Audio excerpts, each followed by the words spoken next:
Hello, welcome to Polity Matters. My name's Ben Ratliff, and I'm joined by Scott Edberg and Jared Nelson. Sometimes I want to say those backwards, Scott Nelson and Jared Edberg, but that's just y'all's mashup names, I guess. Hey guys, how's it going? So sorry. Awkward. You should just restart. Let's just start No. this. Please restart this. No, this is all going in. This is why the people are here, right? Yeah. I'm drinking a kiwi guava Celsius today. It would only be better if it were a cherry cola, right? Yuck.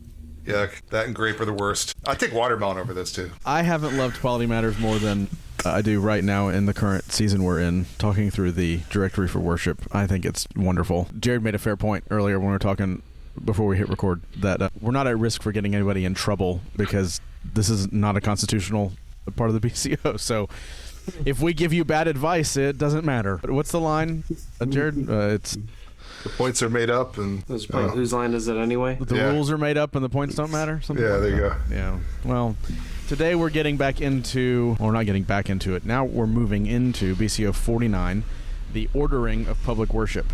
If 47 talked about the person who rules worship, and if 48 talked about the day when God calls his people together, 49 is helping us think about the manner in which we come. But and even a little more simply than that, this is aiming at basic, simple habits. It's trying to shape our instincts when we come in to worship. It's actually a really poignant word for our modern day culture, right? Everybody's about individualism and about doing their own thing, and this kind of aims us as a corporate body towards our covenant worship together. And so just as we go, you'll notice, listeners, that the striking aspect of 49 is how ordinary it is, right? Like, we're about to have conversations about arriving to worship on time and staying through the end of it, and how you walk into the room and how families are supposed to sit, like, but it really, the simplicity of it is beautiful because it's teaching us that faithfulness, regularity is formed by just doing the same thing over and over again, right? Like, if you have trouble sitting through the service, just do it next week and the week after and the week after, and you'll get used to it, right? Habits build quality. And we've already talked about how in 46, 47, and 48, how worship is a training ground for us, right? And so they're just building all these things together. You start weaving these into your life, you'll be benefited immensely. You guys want to jump in and say anything? I was just struck by some of those things in this chapter before we get into the details, but this is one of those chapters. This is one of those chapters that shows you that this is not just a legal document for the pastors. This is directed almost more towards the congregation than anything. So this is a document to help you teach your congregation about worship, not primarily what you can and can't do, just shalls and shall nots. Yeah, a good title could also be the framing of worship, how we are prepared for worship and the entering of it, rather than the order of worship as in the liturgy itself. This is more of a preparatory guide for how we come to gather in worship together. And so I think it is helpful. And it was a helpful pastoral help for me this morning as I was studying it. Yeah, it's a good word. So let's get into it. 9-1, when the congregation is to meet for public worship, the people, having before prepared their hearts thereunto, ought all to come and join therein, not absenting themselves from the public ordinances through negligence or upon pretense of private meetings. Absenting themselves. I don't know why that was difficult. So this paragraph is assuming there's some preparation ahead of time, which we've talked about a little bit already. And the main thrust here is that we're coming together, but and then it lands on this not being absent. So maybe, I mean, you guys tell me, it seems like the main things here to talk about are we shouldn't be negligent to be absent from public worship, and then we shouldn't have a pretense of private meetings. We need to talk about those two things probably. Where y'all at?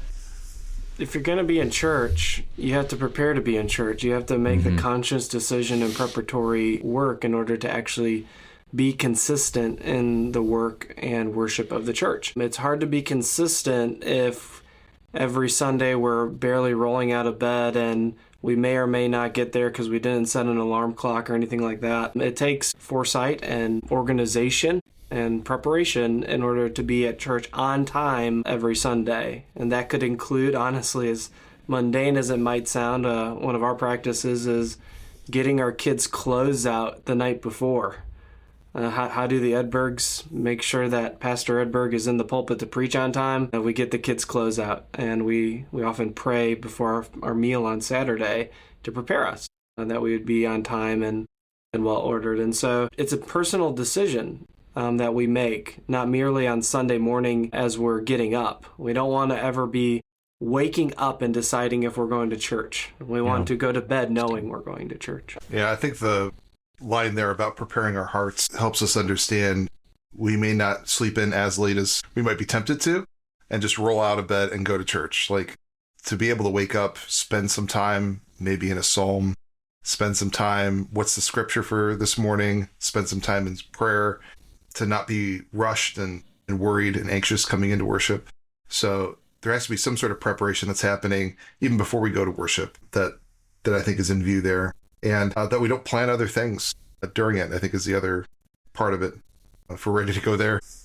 Yeah, I heard somebody give me advice a long time ago, that on the Lord's Day, you could really skip your personal devotions and stuff because you've got public worship those days. And that's the very opposite of what this is encouraging and really of what would be wise. You got to get ready. With the private meeting part of it, I think that's an important thing to think about too, whether it's what you schedule with just your work or whether this is thinking about, well, during worship or, right before worship, and it might go into a little bit of the worship, we're going to schedule this committee meeting or this session meeting. There shouldn't be something that's scheduled at the same time, or, hey, there's going to be evening worship, but we have to have this committee meet, and so we're going to have something else that meets at the same time, which is another issue that would be interesting to talk about. When the congregation is to meet for public worship, if your church has morning and evening, are those both considered obligatory worship services that you should be planning yourself around? Not like, well, I'll make the evening and not the morning, or I'll make the morning and not the evening, but that your goal should be to be at both, if not providentially hindered.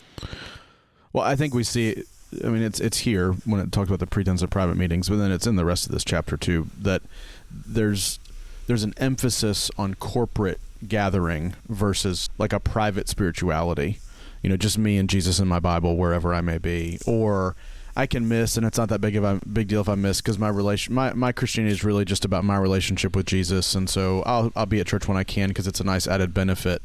But this frames it up as the corporate gathering of God's people is very important. We don't miss that insofar as we are able. Getting back to Jared's point, I would think that as sessions call times for worship, that it is binding to the congregation to come and gather, not in the sense that you're disciplining people for missing evenings one too many times, but that when the session calls for the worship of God's people, the people should gather and must gather to worship God. I think this is perhaps the vigilance and duty of the session then, to, as they make these sorts of plans regarding worship, to have the people in mind, that they're not calling meetings that are overly burdensome to the people, as in they're too long or too often. But I think that the session has to weigh these sorts of decisions as they call meetings, because as they call meetings, they're calling God's people to gather and worship. Well said. What about, how can pastors encourage their people in this point? Hey, you shouldn't be gone. It's not only a matter of reading Hebrews 10:25 every once in a while, right? And remind your people not to neglect meeting together. But there's got to be, you have to develop a culture of inviting people, and you don't want to be heavy-handed about it, because this can be a delicate thing, right? People can get kind of sensitive about worship attendance, and especially if pastors and elders want to talk about it. How can you encourage your folks? Something I've said before when people are gone a lot, first is we miss you, but second is we're missing out. Like, I'll even use the language of, you're robbing the congregation of your gifts, and you're being robbed of the gifts of the congregation by not being there. So you're missing out on something that's very formative in worship, but you're also missing out on the body of Christ, to emphasize the benefits that are being missed. I probably wouldn't be so abrasive or bold. Bold's probably not the right word, abrasive, in the pulpit necessarily, but, if you're not somebody who's in worship on a regular basis when it's offered at your local congregation, like, I dare you to attend, all the worship services you can that are offered and called by your session for a month or two, and just see if you're better at the end of that than you were before.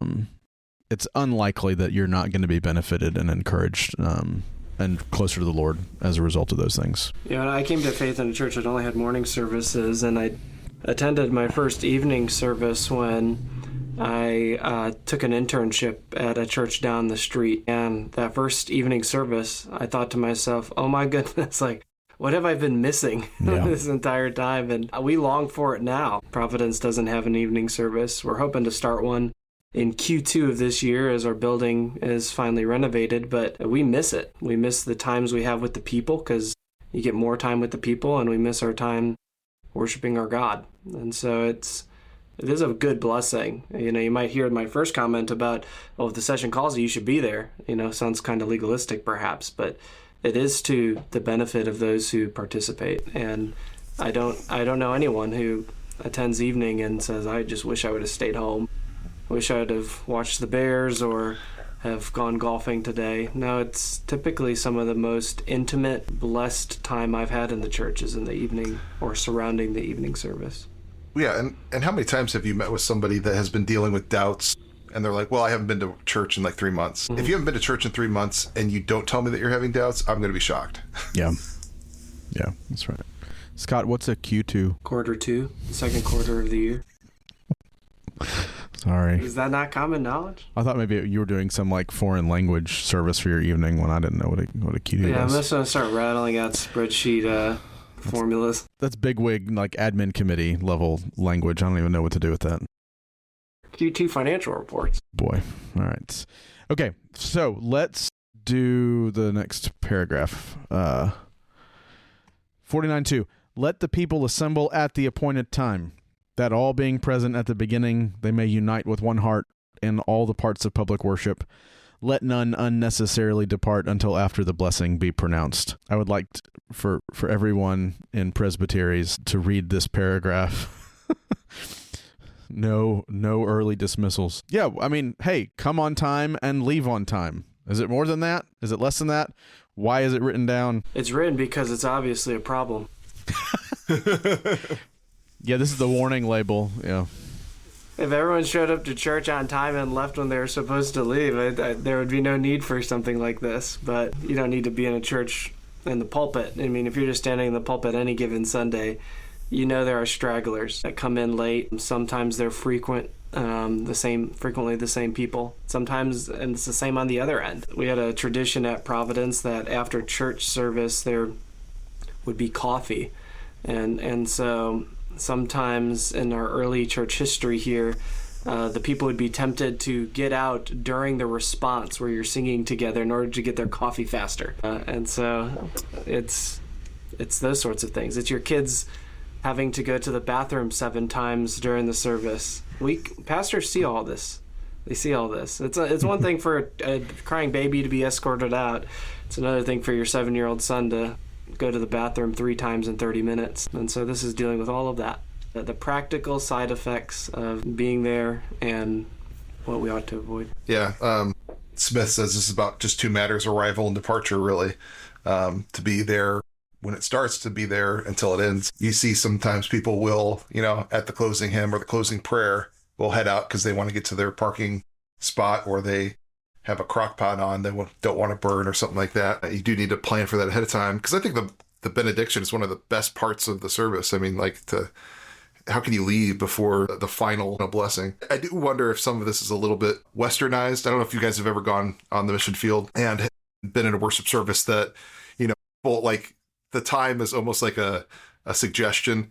Like, there's people arrive before, people arrive after, or they'll just have music and singing until they're like, I think everybody's here. Let's go ahead and start. And it's like, we should have started like 30 minutes ago. But, certain areas of the world have a different idea of that. And maybe just your common understanding is, well, here's the time that you should be here. And here's definitely the time that we're going to start. I, for one, if I am at 11:01, my sound guy is looking at me like he's pointing at his watch, you're supposed to begin right now. Again, I think just this whole chapter sort of communicates a corporate aspect to the whole gathered worship, right? Leaving early. There are exceptions to the rule. I'll give you that. But more often than not, if I see somebody leaving early, I can identify them as somebody that's trying to slip out because they don't want to talk to people, right? For whatever the reason may be. They're antisocial. They're there to hear the sermon and get home.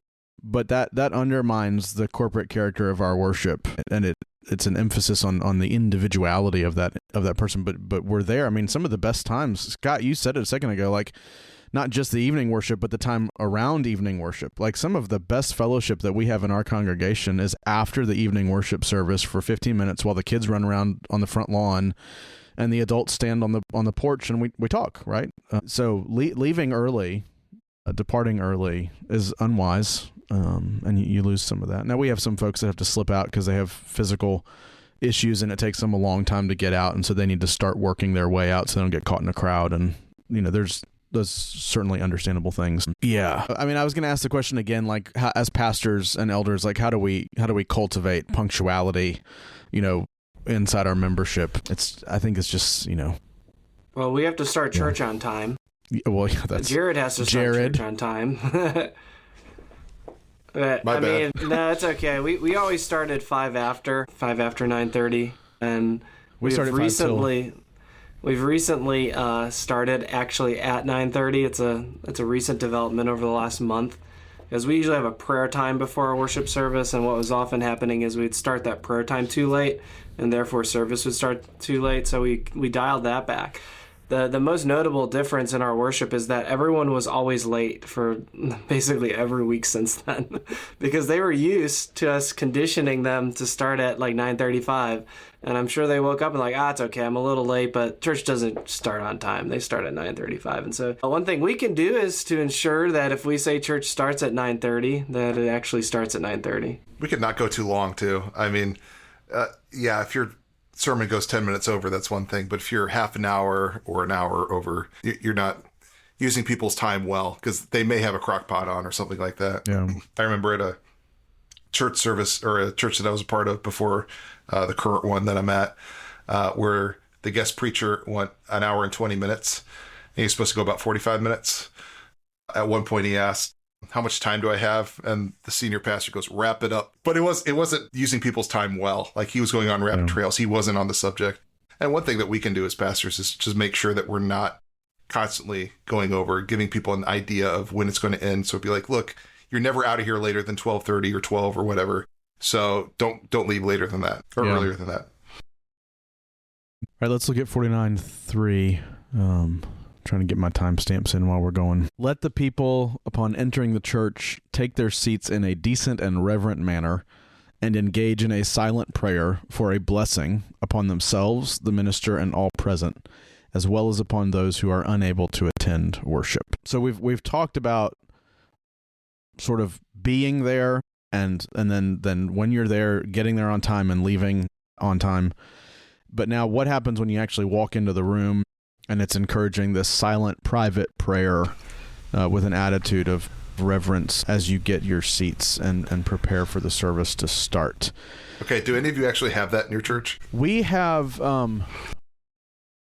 but we have a prelude that gets, so the announcements are made at 10:55, and then there's a prelude played after the announcements, and so that's usually that quiet moment before the service actually starts. But up until the announcements are made, I mean, it's a chatterbox, like Chattermax everywhere. So, sort of. Yeah, we have the same sort of thing that Ben is talking about. It is certainly chattery, and the announcements and the welcome and announcements quiet people down, and then I usually, at the end of those announcements, say something like, now quiet your hearts as we prepare to worship, and the introit or a prelude will play depending what we're doing on any given Sunday, and then we'll go to worship. And to Scumbia, though, it was meant that like when you enter the sanctuary, you come so quietly, and it was even printed in the bulletin, like at the top in like small font that says, "Please be seated quietly and prepare to worship." And the idea was that the moment you enter the sanctuary, you're entering a reverent space for the Lord. And it was always impactful. I mean, you'd walk in, the pastors would walk in 5 till together. They would walk in together, and it's absolutely quiet. And there's like 200 people in there. absolutely quiet. Amazing. And perhaps that's the right heart and mind for what you're about to do. Yeah, at the church that I'm serving at, when I first got there, originally they had these signs out front that had Psalm 46:10, right? Be still, be quiet, and know that I'm God. And the exact expectation was you went in, you were silent. Well, the culture was changing, and some members were upset because people came in, they were talking and they're being loud, while others wanted to go in and pray.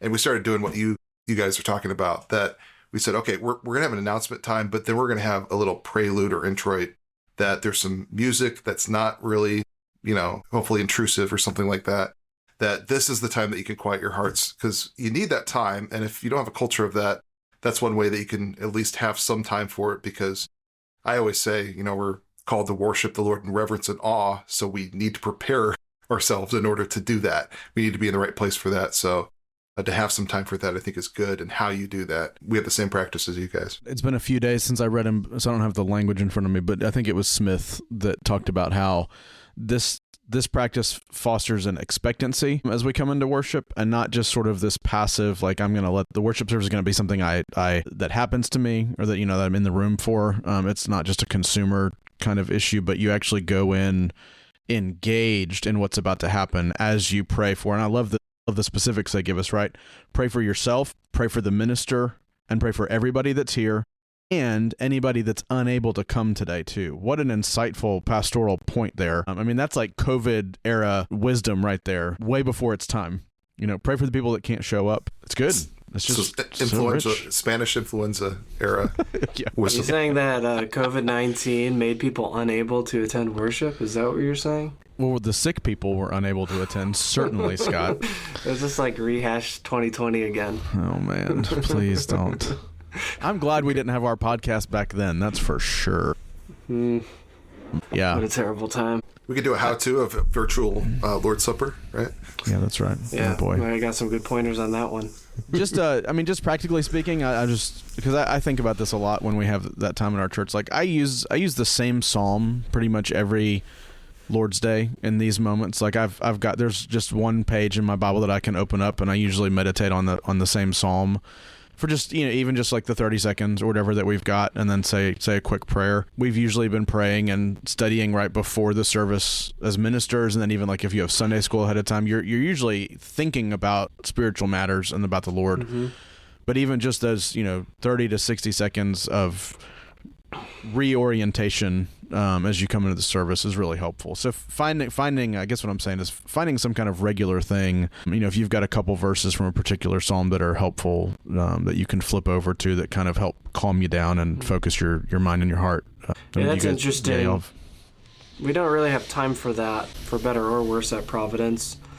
But it's not that we don't meet or we're not dwelling on these things. We usually have the elders themselves gather before the service to pray over the service. And so we usually catch up really quick and who's leading what, and then we pray for the congregation. We pray for the ministry of the word and the worship of the church, and we often pray for the lost, that if there be any who do not know the Lord Jesus Christ on this given Sunday, that today be the day that their hearts are softened, the scales are removed from their eyes, and that they would see Christ. And we pray for some of the needs in the church, some of those who need special notice of prayer. And so I guess there's, as I've heard you, I'm like, man, I want to do that. I want to do what you just said. And then I'm like, oh, wait, we're doing something, just something a little different that's just as helpful, I think, in the preparatory department for worship. Yeah. And that's kind of Jared, the point, what do you do?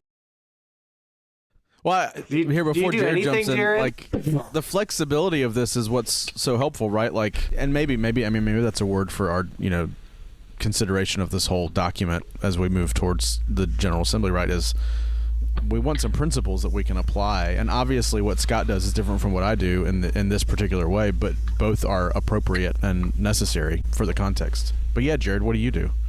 Nothing. Our elders gather before worship to pray as well. Yeah. So, we go around and everybody has a little moment to pray. Yeah. One thing I learned in under Charlie Wingard out of RTS Jackson was what he did with his time. He would do prayer like way before the worship service. He's an early bird. And then when he got to church, he would just stand outside. Ben probably is familiar with this in some regards with RTS chapels, if you've ever attended them. He stands outside and personally greets every individual who walks in. Starting with the children, they get greeted first, and then the parents, and calling them by name, getting updates on their lives and what's been good, what's been bad. And I've found that as something I want to restart once we have our building here. And that'll probably impact some of that prayer time, but that's also helpful in preparing for worship. The pastor meeting with his people and being with his people. It's helpful to know how to pray for them, especially when you know them and meet them and talk to them. Does it work just inside the door? Because it's January in Western PA here. Yeah, yeah. So he was a pastor in Massachusetts. Oh, wow. And that's at some point he stood in that frigid cold. It's amazing. I mean, this man, it's not like he stays outside in just a suit. He has like the whole armada of clothing to be in that kind of weather. Whether it's rain, sleet, or snow, he has the appropriate clothing to stand outside as a sentinel and welcome you into church. I just picture being greeted by the younger brother in A Christmas Story when you're walking up to church and he's just with his arms stuck out. All right. I can't get up. Good. He's a sentinel. Who knew that pious advice was so rich and helpful? 49:4. All who attend public worship are expected to be present in a spirit of reverence and godly fear, forbearing to engage in any conduct unbecoming to the place and occasion. Since the family, as ordained by God, is the basic institution in society, and God in the covenant graciously deals with us, not just as individuals, but also as families, it is important and desirable that families worship together. Please, can we constitutionalize at least this paragraph? I mean, this is phenomenal. God, man, so good. It would be entirely controversial, though. It would be. It would be. It's amazing. I agree. I absolutely 100%, 1,000% agree. So what is conduct unbecoming the place and occasion? You know, I was just kind of wondering about that. Does that include just behavior? Or are we talking about dress too? You know, dress that's appropriate. You know, if we're going to get controversial, let's go there. Or like eating. You know, I know some people that have different opinions on eating in the sanctuary, especially if you have kids. Is it okay to have a snack, you know, in the middle of a service? Water bottles. Yeah, I mean, people, people bring coffee sometimes, right? Yeah, I think this would be applicable for like if you're coming and you're about to go, you just got back from hunting and you're in camo and you got some ducks on your shoulder or something and you're coming to worship. That's probably what the divines are thinking. That's what Nicholas Bounds was thinking in his development on the Christian Sabbath, was that exact circumstance. And so I think that kind of stuff. But then you read about how people brought their dogs to church, and so there's like pets in the sanctuary as they're in worship. Yeah, I don't think it's saying exactly what your dress needs to be, but there are things that are distracting. You know, don't come in the tightest muscle shirt you have. It's culturally appropriate too. You know, I noticed that dress in Illinois was different than Texas when I went down there, just because it's hotter. Yeah. Mm-hmm. There still is appropriate and inappropriate. Conduct is interesting, right? Like, you know, maybe you need to be aware of how loud or how loud you may be being. You know, some people.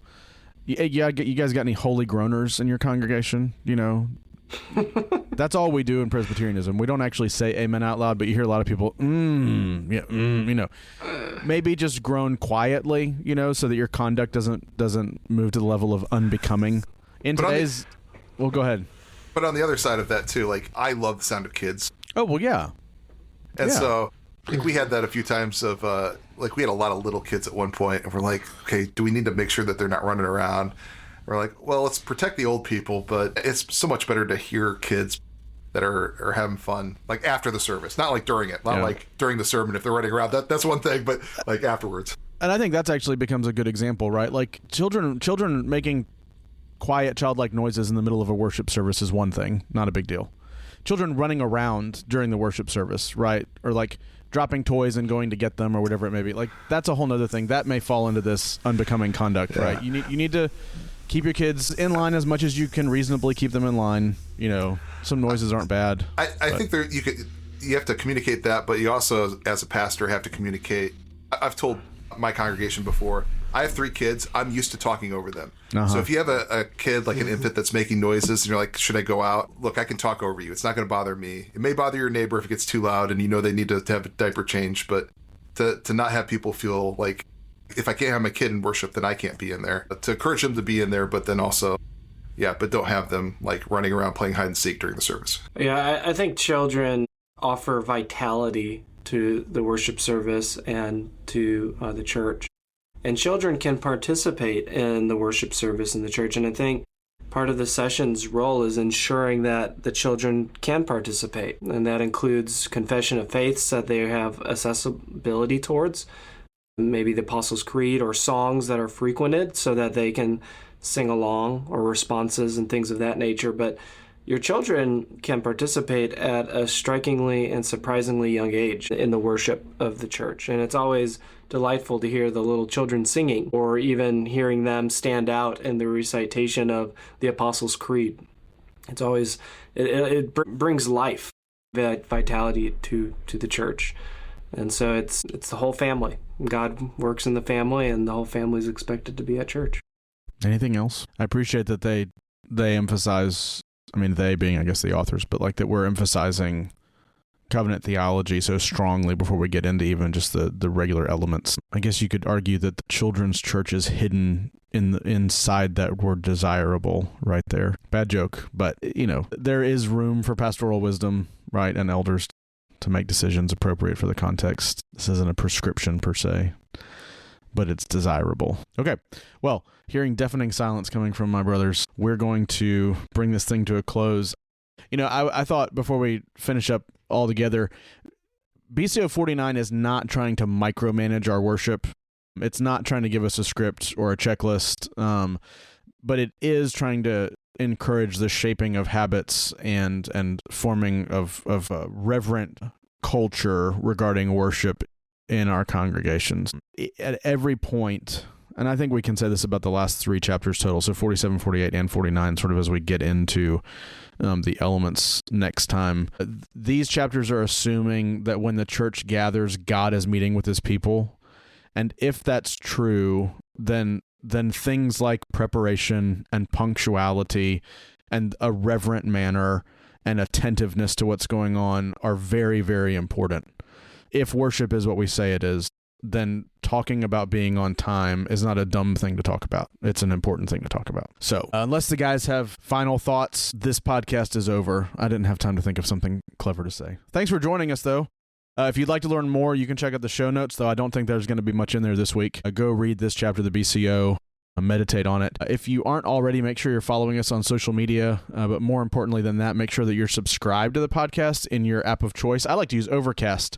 I don't know what the guys use for their stuff, but Overcast is a good one on the iPhone. So if you need an app to use, that's a good place to go. We do get some people that listen like on YouTube, which I don't understand, but we do have our podcast populating to the YouTube stream. So if that's what you do, go for it. I was going to add before we close, I'm going to be publishing some pastoral reflections, is probably the best way to say it, on these chapters every week as we publish our episodes. So if you want to go take a look at some of this in writing, it's going to be a lot of the same stuff, but I'm just trying to write it down in a secret ploy to start our Polity Matters BCO devotional. That's really what's going on. But maybe I will throw a link to my personal blog where those things are going up in our show notes. There's also a link down there to support our work.